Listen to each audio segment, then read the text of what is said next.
I never planned to stop that night. I had a full tank of gas, a playlist of old blues tracks humming quietly through the speakers, and nothing ahead of me but endless wet highway. The storm came fast though, swallowing the road in a curtain of rain so thick.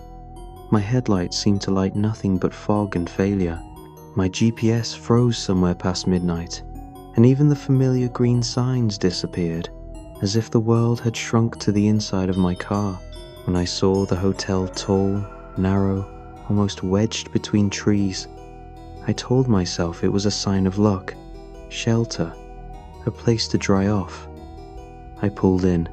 I still remember the sound of the tires crunching over gravel, not the slick asphalt hum of a motel parking lot gravel, old and wet. The building looked like it belonged in a different decade, maybe even a different century. Its wooden facade glistened in the rain, paint peeling from the window frames, a single flickering porch light buzzing like a dying insect. No cars, no footprints, just the creak of the wind pushing against the door as I stepped inside. The lobby was warm, stale but warm. The air carried a scent I couldn't place at first, something between old paper and fading perfume, the kind that lingers on letters from the dead. There was no one at the reception desk, just a brass bell sitting on a dusty counter and a thick leather-bound guestbook opened to a half-filled page. My fingers hesitated before touching it. The pen beside the book had dried ink along its nib, as if no one had used it in years. But the pages told a different story. Someone had signed in just yesterday, and the entry above that, a week before, then another. A slow, steady pattern, like breathing barely alive, but still moving. Then I saw my name. It was written in neat cursive, my full name, first and last, in my handwriting. No room number, no timestamp, just my name, already there. I stared at it longer than I should have, as if looking at it long enough would make it vanish or change into something less familiar. My pulse began to throb in my ears. A logical part of me whispered about coincidence, about shared names, mistakes in the book. But the handwriting, God, the handwriting was mine. I rang the bell once. The sound was sharp, bouncing against the wooden walls, swallowed quickly by the stillness. I called out. No answer. Behind the desk, a wall of keys hung like ornaments from another life, all brass, all numbered. Only one was missing, 313. I should have left. I know that now. I should have walked out and let the storm have me. But something about the place, it felt suspended. Not dead, just waiting, like a breath held too long. I stood there for minutes, maybe more, before the soft click of a latch made me turn. A door at the far end of the hallway had opened slightly, just enough to suggest invitation. I took the key anyway. I don't remember deciding to, but it was in my hand when I stepped down the hall, passing wallpaper the color of dried blood and paintings of people whose eyes followed me a bit too precisely. The number 313 was barely etched into the door, faded, worn. I didn't knock. I didn't need to. That was the last moment I remember feeling like I was still part of the world I came from. The room smelled of cedar and something older, dust maybe, or time. I set my bag down and glanced around. The wallpaper was floral, delicate, the kind you'd see in a grandmother's house, faded at the edges, peeling slightly near the corners. A small lamp flickered to life when I turned the brass switch. Its yellow light painted soft shadows across the room, making everything look like a memory I wasn't sure was mine. There was a journal on the desk, not mine, leather-bound, spine cracked, a ribbon tucked halfway through as if someone had meant to return. I didn't touch it, not yet. The window looked out onto the forest behind the building. Rain trailed down the glass like veins. No movement outside, no traffic sounds. just the quiet hiss of wind brushing against the frame.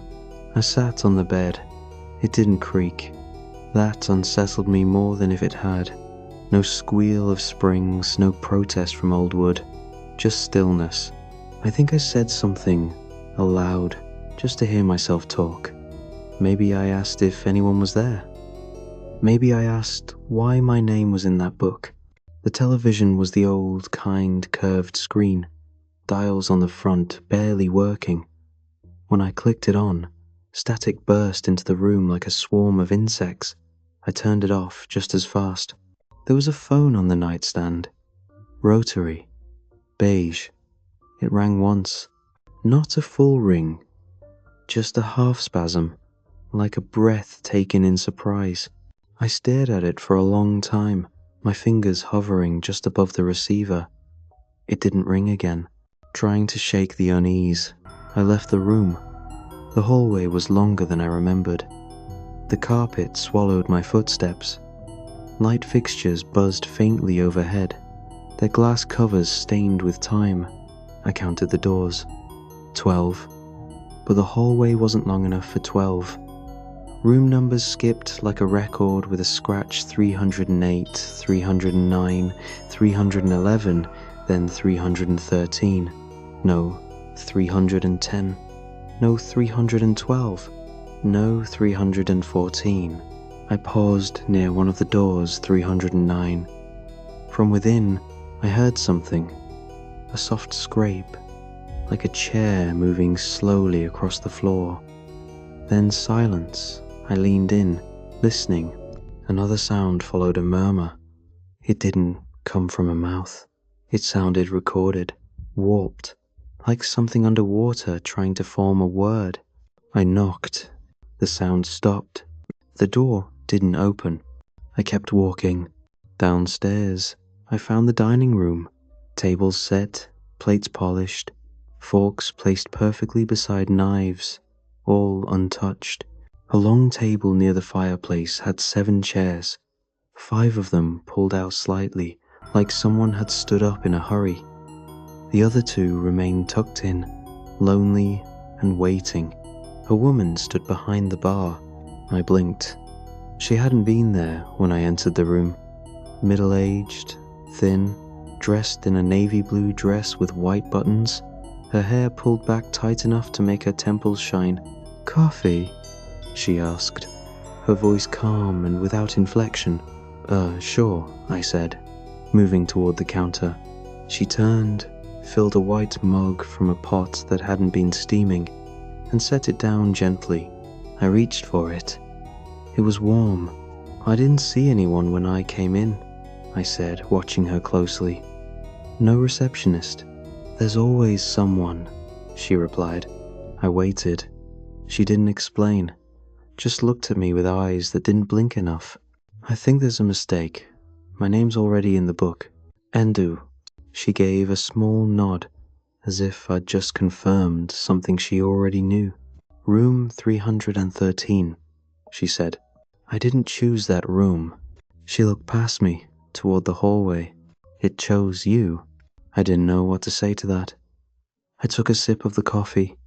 It tasted like something I'd had before, not recently. Childhood, maybe. A cold morning.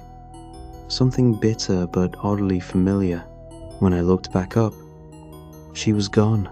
Not in the next room. Not walking away, just gone.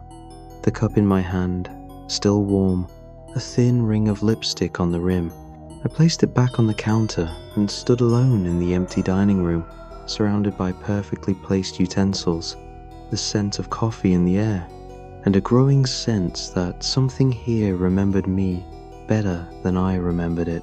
Then came the sound again. The bell, just once, a short, clean ding from the front desk, as if someone had just checked in. That night, I left the lamp on. It wasn't the kind of fear that makes you run or scream. It was quieter than that. A pressure, maybe, like something sitting too close, not touching, just watching. The kind of presence you try to ignore by focusing on the hum of electricity, the rhythm of your breath, the familiar warmth of sheets. I didn't sleep much. Sometime past 2 a.m., I heard the floorboards creak outside my room. Slow, careful, not the wind. The sound didn't sway or stumble like branches it had intention. I sat up, my heart quickening. The hallway had no lights, just slivers of yellow coming from under the doors. Mine was the only one left dark. I stood, walked barefoot to the door, and placed my ear against the wood. Silence. Then, whispering. Not words, just texture, like someone mouthing thoughts without voice. I held my breath, my pulse drummed in my head. The whispering stopped. I opened the door. No one. The hallway stretched out in both directions, impossibly long. It hadn't been this long before. I stepped out, just 1 foot, as if testing the air. The carpet felt colder here, damper. At the far end, room 308's door creaked open slightly. Not enough to see in, just a sliver. I closed my door and locked it. When I turned back to the room, the journal on the desk was open. I hadn't touched it. The ribbon marker was now at the final page. There was writing, not fresh, not inked, more like something pressed hard into the page, visible only by the way the paper had bent. A message, etched with the weight of someone desperate. Don't listen when it knocks. I stared at those words for a long time, running my fingers gently across the grooves. I flipped back through the journal. All pages were blank. Only that one sentence. No name, no date, just a warning. I didn't hear knocking that night, but I listened anyway. In the morning, the hallway had shrunk again, back to its original length. 12 doors, numbered wrong. Still missing 310. 312, 314. At breakfast, I saw a man sitting alone near the window, middle-aged, wearing a beige overcoat. He looked like he'd been there a while, not just in the hotel, but in that exact seat. His coffee was untouched. He stared at the window, not the outside world, but the reflection. When I sat across from him, he didn't flinch. "Did you check in last night too?" I asked, forcing casualness into my voice. He blinked slowly, as if waking from a long thought. "I've been here a while," he said. "How long?" He looked at me then. Really looked. His eyes were pale. Not cloudy, but pale, almost translucent. "I forget. Why don't you leave?" He smiled, faintly. "Some doors only open one way."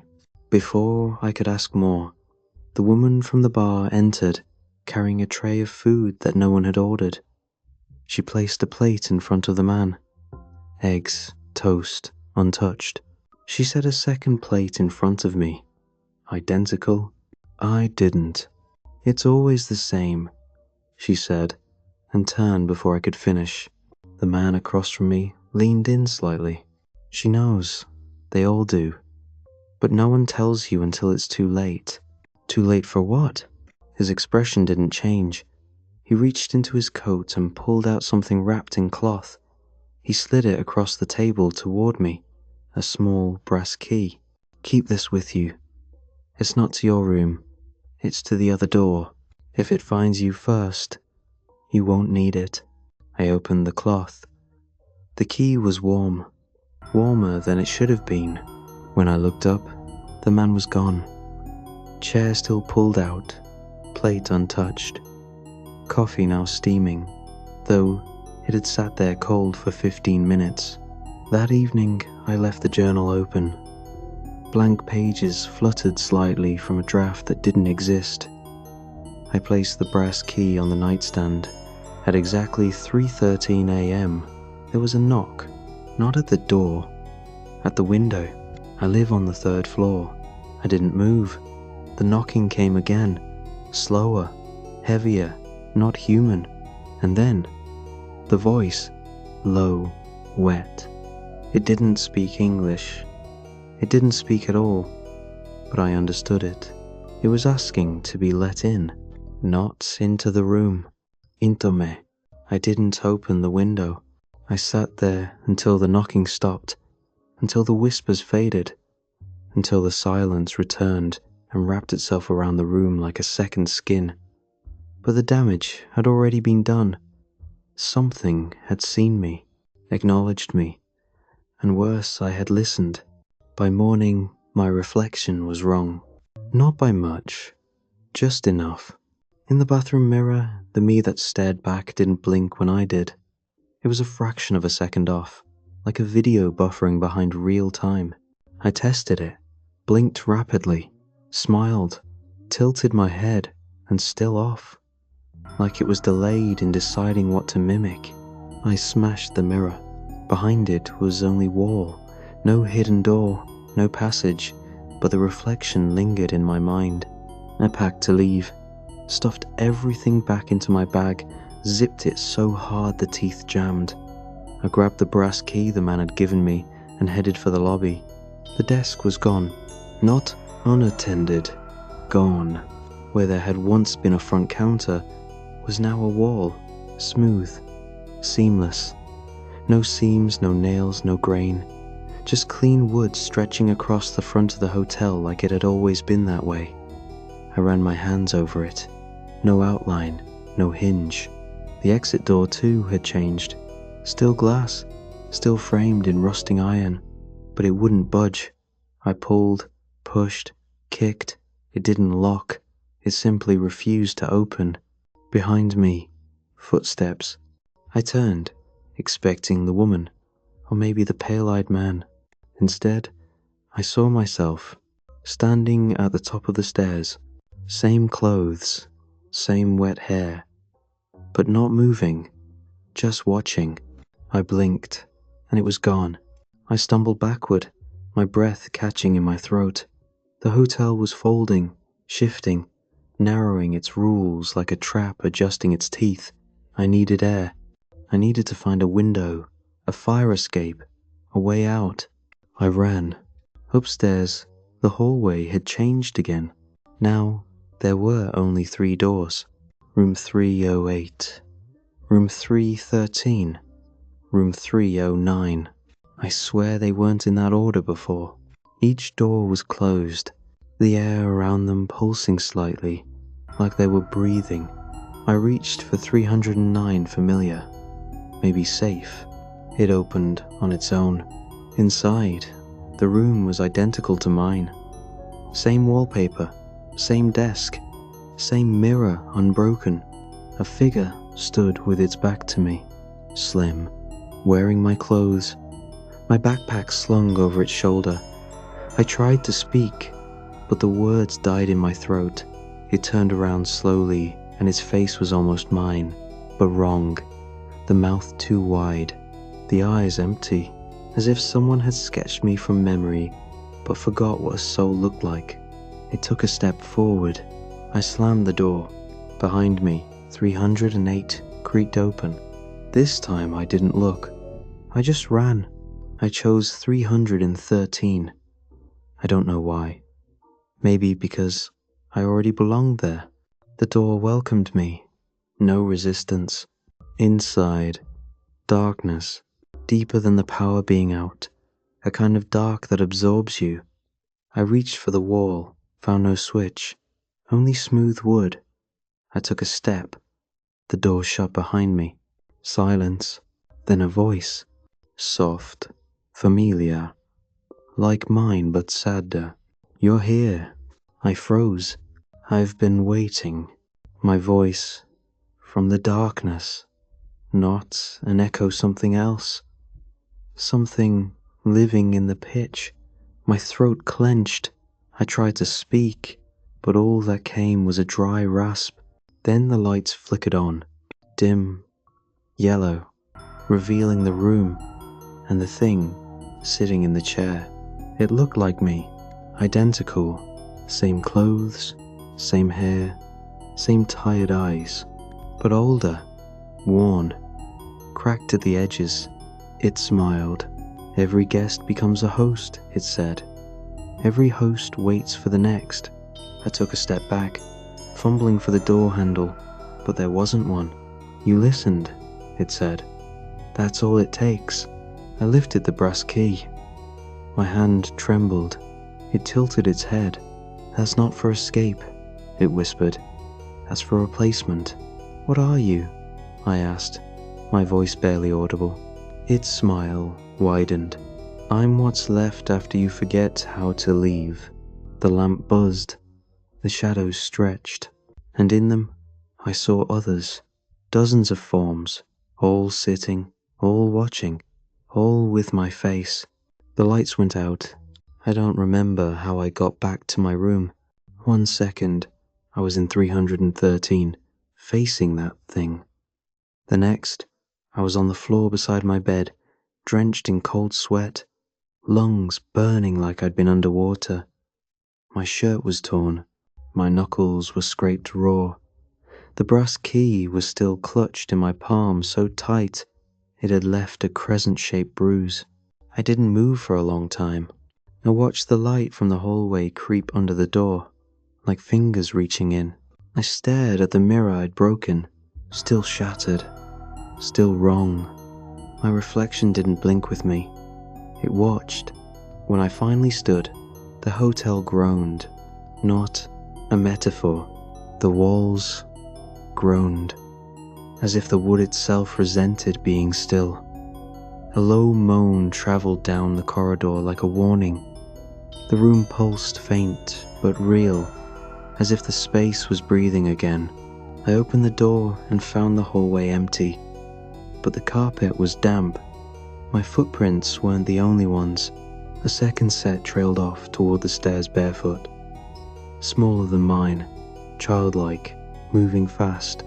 I followed, down the hall, past the numbered doors that no longer made sense. Room 307 now came after 313. The wallpaper had peeled back to reveal messages beneath carved into the drywall, scratched with something dull and persistent. Don't follow the voice. If you look back, it stays. Key equals trap. Each warning felt like it had been meant for me, or left by me, over and over. Different handwritings, same desperation. I heard the laughter before I saw her.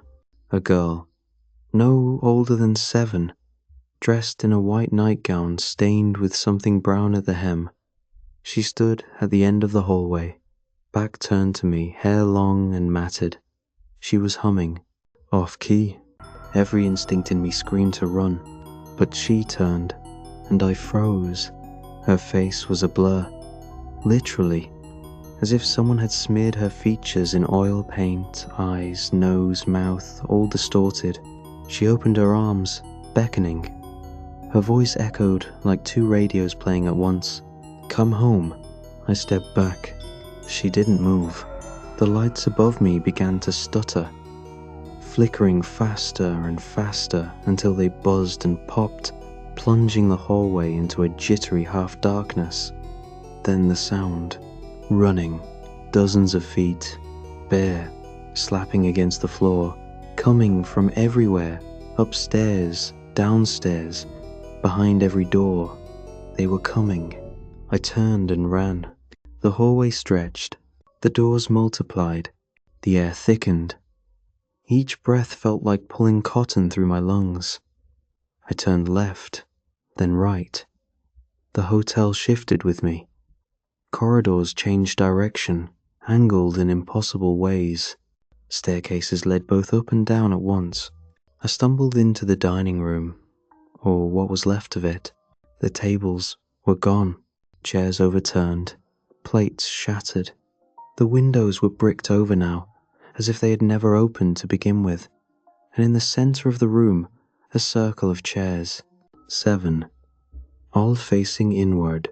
The bartender stood behind them. Still, her face was cracked now, like porcelain left in the sun too long.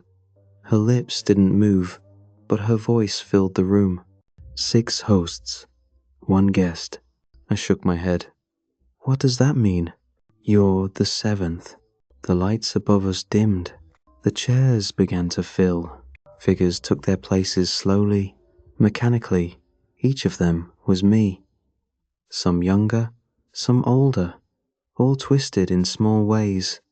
Smiles that never touched the eyes. Movements that lagged behind the intention. The echo of me, trapped and worn down. I backed away. This isn't real, I whispered.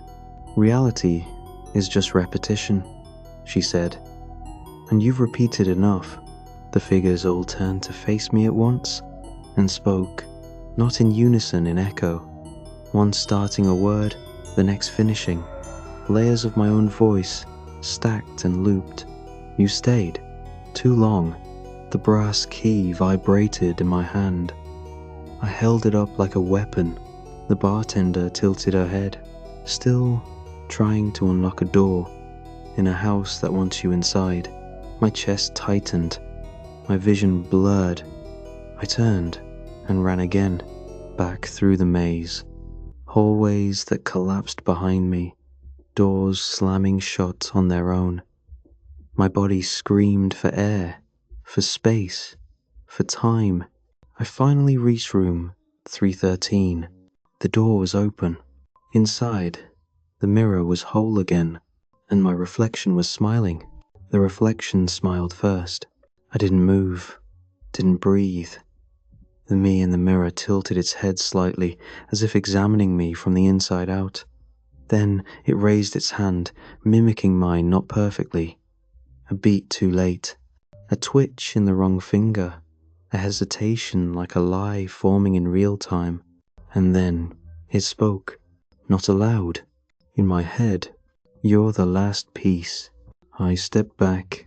The room behind me had changed again. The door no longer led to a hallway but to the lobby. Only it was twisted, stretched vertically like a funhouse mirror. Walls ran too high. Lamps dangled from wires that looped in and out of the ceiling like roots. The furniture was wrong. Chairs with arms too long. Tables with legs that bent outward like broken limbs. The painting behind the reception desk, the one I'd barely noticed on the first night, now depicted a spiral staircase vanishing into a black hole and someone descending, tiny, alone. I was on that staircase, or I had been, or I would be. I walked slowly back toward the mirror, and this time, the reflection didn't follow me exactly. It watched, independent. It blinked when I didn't, smiled when I frowned. Its lips moved with a delay, mouthing something I hadn't yet said. Behind it, the shadows writhed, and I saw them. Others, not just versions of me, though they were there too, but things. Bent silhouettes with no mouths, figures with sunken eyes, and paper-thin skin stretched too tightly across their skulls. All watching, all silent. What are you? I whispered. My reflection stepped forward. We are the echo. Of what? The ones who stay, the ones who listen, the ones who see their name in the book and don't leave. But I didn't write my name. You did, it said. Not in this version. But one of you did. That was enough. I shook my head. You don't check in, it continued. Room 313 checks you. 10. The lights flickered. The floor buckled slightly, like the hotel was inhaling. The others, I said. The guests, what happened to them? It didn't answer. It didn't have to. The mirror shifted again, showing me glimpses like flashes of old film. A woman pounding on the walls of room 308 until her hands bled. A man in 309, curled in a fetal position, whispering the same word over and over. Remember. A child sitting perfectly still in a dining room that never aged, waiting for food that never came. And in each reflection the moment of replacement. When the guest broke, when the guest became the room. It feeds on pattern, my voice said. On rhythm, It doesn't hunt. It invites and waits. I backed away, clutching the brass key like it meant something, like it could still help. It opens one door, the voice said. But it doesn't lead out. It leads down. Oh, down where? To the basement. I hadn't seen a basement. No stairs, no signage, but as the thought formed, a section of the floor dissolved not with a bang, not with ceremony, just absence. A square hole, yawning in the center of the room. Steps descending into blackness. I didn't want to go, but the hotel wanted me to. The key in my hand grew warm, almost burning. I stepped closer to the opening, and from below came a smell earthy, damp, and underneath it all, the unmistakable scent of ash, burnt things, forgotten things. Then I heard them again, the whispers, but this time they weren't asking to come in. They were asking me to join. "You've already been here," they hissed. "This is not the first time you've stood on the edge." And I believed them, because something deep in my chest, some sliver of memory lodged in a place I couldn't access, agreed. I had stood here before, I had refused before, and I had lost. The stairs creaked, the dark below pulsed with anticipation. The reflection in the mirror no longer stood alone. Now there were dozens of me, all smiling, all waiting. I stepped onto the first stair. It groaned beneath my weight, a deep, wet sound, like wood soaked in blood. The dark swallowed me instantly. No light followed, no glow from above, only the echo of my own breath, shallow and sharp. One step, 2, 3. Something scraped below. I froze. The brass key in my hand throbbed not with heat now, but with a low vibration, like it wanted to be used.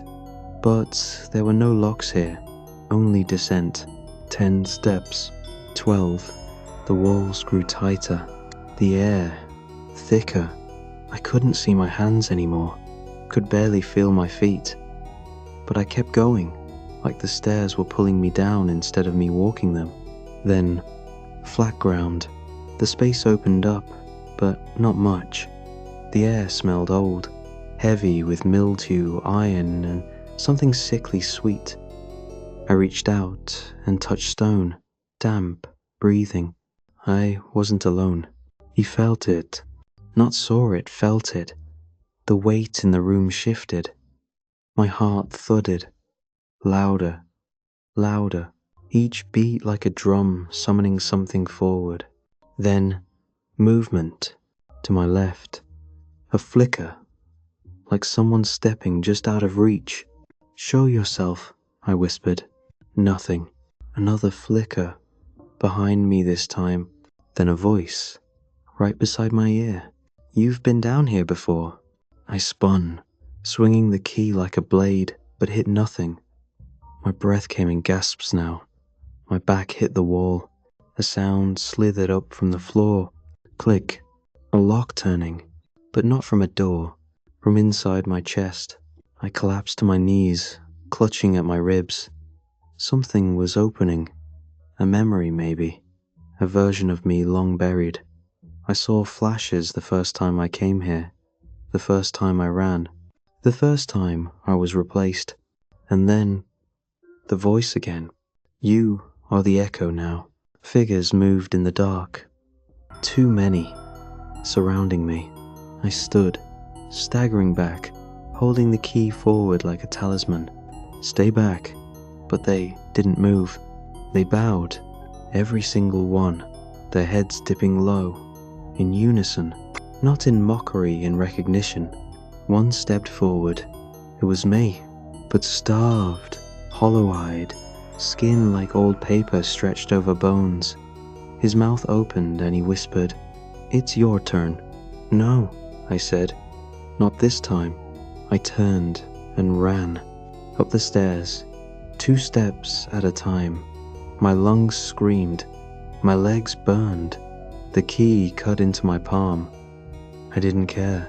Something screamed behind me. Not human, not even animal. A grinding, splitting howl like metal being torn from bone. I didn't look back. Each stair cracked under my feet, dissolving the moment I passed. The hotel was collapsing in on itself, dragging everything down. I burst through the opening at the top, and I was in the lobby again. Normal, bright, dust motes in sunlight. The desk was there.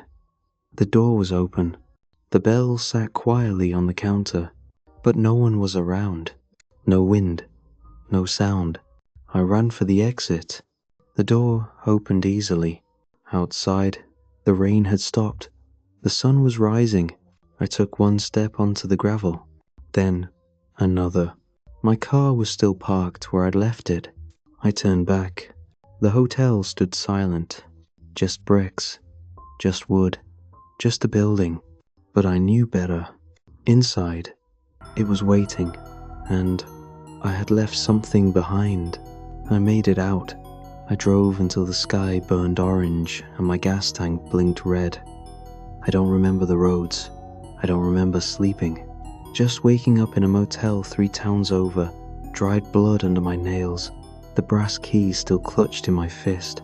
I tried to throw it away, dropped it in a ditch, buried it, tossed it into a river, but it came back.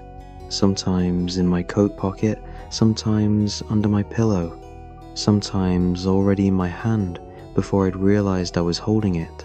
I stopped trying. People asked me where I'd been, why I looked thinner, why I never turned off the lights anymore. I told them I'd gotten lost, that the storm had pushed me off track. They never asked again. I moved, changed numbers, took a night shift so I wouldn't have to sleep. I threw out every mirror in my apartment. The TV stays unplugged, the windows stay closed, but still, every now and then, just past 3 a.m., I hear it. Tap, tap, tap. Not at the door, at the window, and I live on the 9th floor now. There are dreams too, or memories, or something between the two. I'm back in the hotel, sitting at the dining room table, across from me myself, watching, smiling, tapping one finger on the wood in a slow rhythm, like a countdown I never hear finish. And in those moments I wonder, did I really leave? Or did it let me go just long enough to bring someone else back?